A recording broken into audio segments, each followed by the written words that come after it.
Bonsoir, comment ça va? Comment tu te sens aujourd'hui? Tu veux que je te nettoie et te bande la jambe?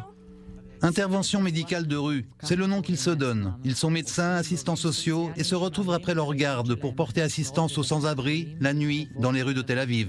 Ça fait combien de temps que c'est comme ça? Ils vont à la rencontre des sans-abri ayant besoin d'assistance médicale. Ça s'est aggravé ces derniers temps. J'en ai marre. Je souffre tout le temps. J'ai mal 24 heures sur 24.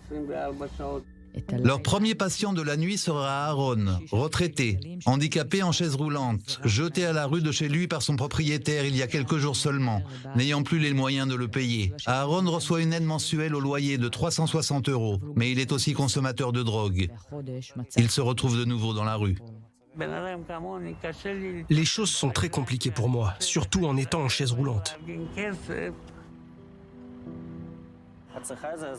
Avez-vous besoin d'aide? À part la jambe, il y a autre chose? Vous êtes des gens merveilleux. Mali, âgé de 40 ans, s'est sauvé des urgences cet après-midi même, avec la jambe plâtrée, la perfusion encore plantée dans sa veine. Droguée depuis 20 ans, elle vend son corps pour survivre. C'est la première fois que cette équipe médicale la rencontre. Et le plus important pour elle est de nous raconter les quelques fois où elle se sent en sécurité. L'autre fois, je me suis endormie dans l'autobus et je suis arrivée jusqu'au terminus. Et quand je me suis réveillée, le chauffeur m'a apporté un café et un biscuit. C'était très touchant. J'étais bien. Je ne manquais de rien.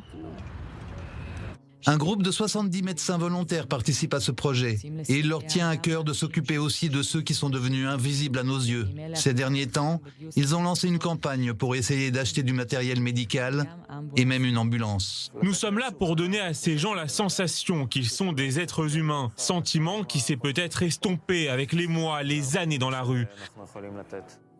Parmi ces rejetés de la société, des gens complètement détruits, cassés, ceux qui sont passés au travers des mailles du filet de la vie. Le pays n'en fait pas assez pour leur donner espoir. Mais il y a aussi ceux qui s'adressent à eux d'égal à égal, sans les regarder comme un fardeau. Ils font ça par amour de l'autre. C'est très touchant.